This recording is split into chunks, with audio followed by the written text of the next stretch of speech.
having her come and share with us uh, for scheduling. And we always enjoy seeing her and sharing with her and blessing her ministry uh, the way that we do. And she's going to have a double blessing today because our second worship with Pastor Vince back there, they've also invited her during their service. So you take all, I have been instructed, you take all the time you want. Let's make sure that's working. Hello? We got it? It's number Hello? 2, Mark. Yeah, it's working? Okay, good. Does Pastor Matt need me as a filler today or what? Is the sermon short? I'm just teasing. Oh, don't say that because I'll take up plenty of time. I have a lot to talk about as always. So good morning. Yes, my name is Christine Morris. I'm the Executive Director of the Confidence Pregnancy Center, and I've been doing this for 16 years. And just to reframe, it's not my ministry, it's God's ministry, right? It's all to the glory of Him. I'm just there to do whatever He calls upon my life, and whatever He calls to do for the center. And that's what we really just lift up to the Lord every day, is that we do what is honoring and pleasing to Him. I didn't know I'd get the strobe light, right? Yeah. So anyhow, and you know what was really a blessing this morning? It's just because I've come back here so many years. It's just being in the lobby this morning, and when I hear that song, Waymaker, Miracle Worker, He is a miracle worker, and He's that way at the pregnancy center. And I was hearing stories out here this morning about how He is this miracle worker, people that I know and how they were sharing about their own personal lives and what God has done. And that's what He does at the center, is that we talk about, about life in Christ, and He is the one that transforms life. So anyhow, but just to kind of give a recap on the Pregnancy Center, if you're unfamiliar with it, we've been serving Monterey County for 38 years now, and it's just the climate of California keeps changing in response to the topic of pro-life. And you might have seen a lot of that in the aspect of the news. I mean, Roe v. Wade was overturned since the last time I came here.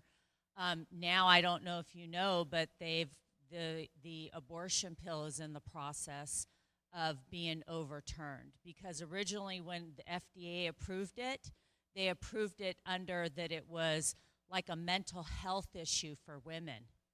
It provided detrimental health to women, so we should approve this. But nothing was approved by the FDA on the abortion pill in response to the health benefits. I mean, not the health benefits, the health detrimentalness of what it could create for women. Not even approved under those guidelines. And so now it's finally being challenged, and I think we're going to see this in the Supreme Court coming up. So that's something to, and California is stockpiling the pill, is what they're doing. They have over 3 million or something like that they are, and so is New York. They're stockpiling this, fearing that that's what's going to happen. So we've had bills come against the pregnancy center, 2 recently that got defeated, another one that came back within the last couple weeks, and they said it was going to cost a couple million to go against us. In California, with their deficit, said they didn't have the resources to go against us. Isn't that nice? So, but they've got another bill against us, and this is in response to ultrasound. So it's just nonstop. So I guess probably I've got job security. But however, I'm going to say the pregnancy center needs to be prayed for. We are under a spiritual attack on a regular basis. This is what I can say. When you're persecuted for doing what's right, then you know that you're on the right path, right? If no one was coming against us, then we would just be a whole lot of nothing in the community. So the Lord says, I need to welcome this. And I think, great. Because I don't always like, who likes welcoming that kind of stuff, right? Persecution, trouble, hardship. Do you guys like welcoming that? No, thank you. So anyhow, that's just kind of to give a talk a little bit of what's going on with the center. But we help women in need. We offer free services to the community. Women come in, they can get free pregnancy tests. They can get ultrasounds. The ultrasound is to show life in the womb. And we also provide material assistance. So moms can get maternity items, baby items through age 1 every 6 weeks. We also recently we're starting to get back in the game about schools and youth groups, because I think that's a whole nother area of under attack, our youth, right? So we really want to talk to them about healthy relationships, because a lot of them don't know what a healthy relationship looks like. And we're really taught in society today that, if we just, whatever it may be, premarital sex, living with, whatever the topic is, we're just kind of taught that these are the ways of how society is. And it's really not the truth, and statistically it shows otherwise. So we really want to teach the youth that there is a way that is God's best. And so we're really kind of getting back into the swing of that now. And then also, too, we do post-abortion healing. I've seen many women last year go through the post-abortive healing. It's like a Bible study. And I've just seen people become healed from really what, for all of sin and fall short of the glory of God. It's deemed as no different than anything else. But I think when a woman goes through that process, we tend to think certain thoughts about, what I've done, the guilt, things that come from it. And I think that God, that's from the enemy, right? God doesn't want us to operate or to live in that. And so we walk women through that issue. The material assistance, I know somebody here brought a bag of brand new baby clothing they gave, and thank you for that, because the issue is not to hand out the clothing, that's not really the thing. People come because they want the clothing. Our mission is for them to know Christ through that, to plant seeds, for them to know the Lord, to receive Christ, and their life to be transformed. That's just a vehicle. So, it's great. And the Lord keeps providing. It's like manna. Sometimes I think with the baby clothing, because we just keep getting in piles and piles and piles, and our bins are overflowing. And I just kind of think, where's all this come from, And you'll look in the bins to go get stuff at Backstock, and I'm like, how are these all full? So, God's provisions in what people give. So if people have gently used items, or someone that has a baby, we take up to 3T. We take all the baby items, as far as I call it all the big plastic stuff, except for car seats we don't take. There's many ways that you can get involved. It would be through, you can volunteer at the center. There's plenty of things going on in volunteering. We have events. We are going to have the golf tournament in October, so if any of you are golfers, that's a great opportunity to go out. This year it will be at Pasadena. We had it there last year. It was a wonderful event. And that's not a place that you can just walk up and play. So if you're a golfer, people, it's a great opportunity to go out and golf, right? And then, of course, we're here today for the baby bottles. And I brought one up today because we're doing something a little bit different. You'll still come in the back, you'll check out a bottle, and you'll go out in the community and you will fill it with cash, checks, and coins. Well, supposedly we're on a coin shortage. I have yet to see that happen because, it just seems like all this coin So, but we thought we'd do it differently. So on our bottles this year, we have a QR code. So basically, if somebody wants to know, like, what organization are you asking money from, they can go to the QR code and they can see our website. And the other reason for that is then if, say, they want to give a donation, they can just use their credit card right online and go that route rather than putting in the bottle. But follow up with those people that say, yeah, I'm going to give a donation. Because I find people say that and then they don't follow through. You know, and then you can say, did you do it? Did you make it happen? Right? Bug them.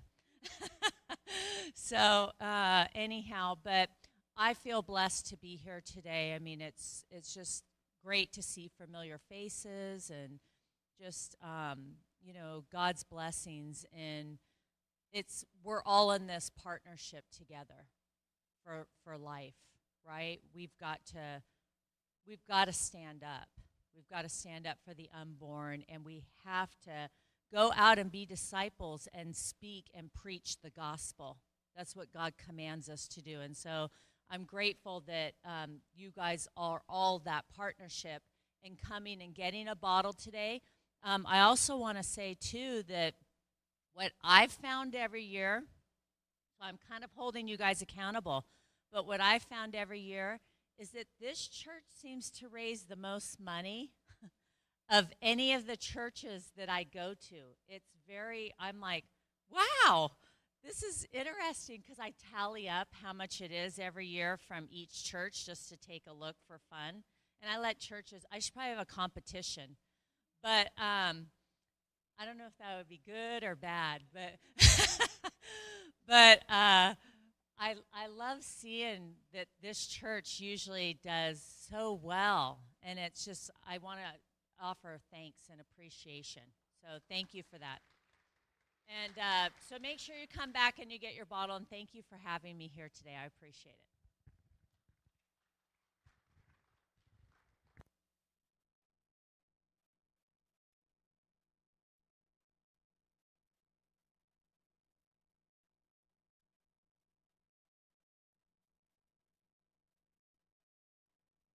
I don't want to be accused later of cutting you off.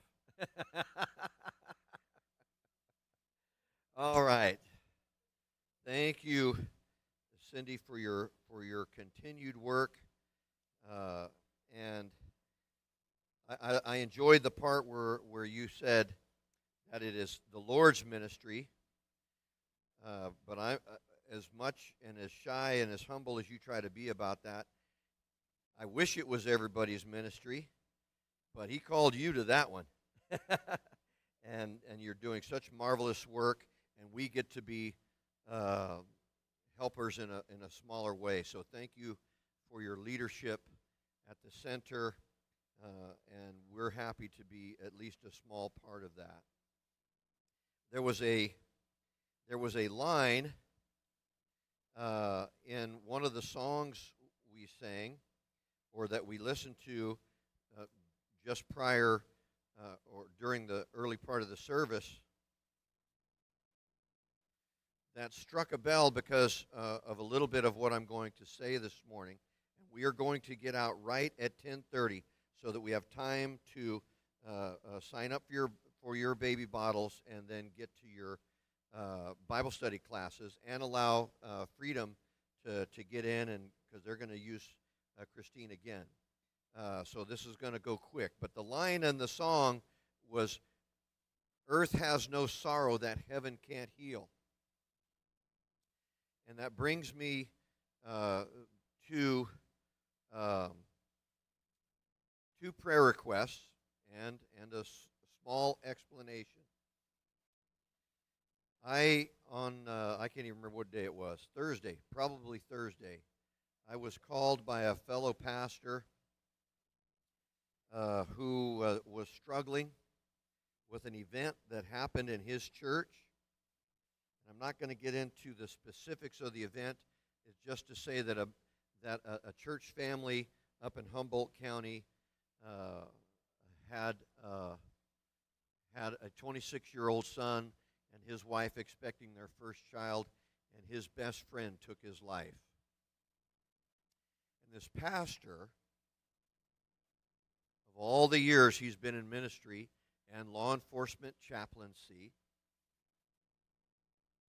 did not know how to proceed, did not know how to move forward, didn't have an answer except for the normal scripture verses that any pastor would say. But he said, man, I couldn't even spit the words out because it just seems so hollow in the grief that that family is enduring at this moment. So I spent several hours with Brother Andy. I hope he was in some ways encouraged to know how to just hold someone, because sometimes that is all that you can do. Words are hollow at that moment. Words bounce off the tears of your grief, because timing is everything. Timing is everything. And in those first days and in those first hours of a tragedy beyond measure like that one is, it's not the time for idle or even the best intended talk. It doesn't go anywhere. Sometimes pastors do that because they want to hear themselves talk, or at least have that feeling that they're trying to do something. Sometimes all you can do is grab them and hang on and say, when it's time, I will still be here. We will not let you down. So if you would, please, on your prayer list, pray for Pastor Andy and his wife, Cindy. I've been friends with them well over 40 years. They were there as students and as future ministers at Cal Baptist when I was at Cal Baptist and I lost my first daughter. They were there to help as time went by. So sometimes you never know. It comes back to that same old thing. I really, really, really hate it when the phone rings in the middle of the night, because it is never somebody telling you won the lottery. So my second prayer request, as you notice, Brother Danny and Sister Alicia are still not present.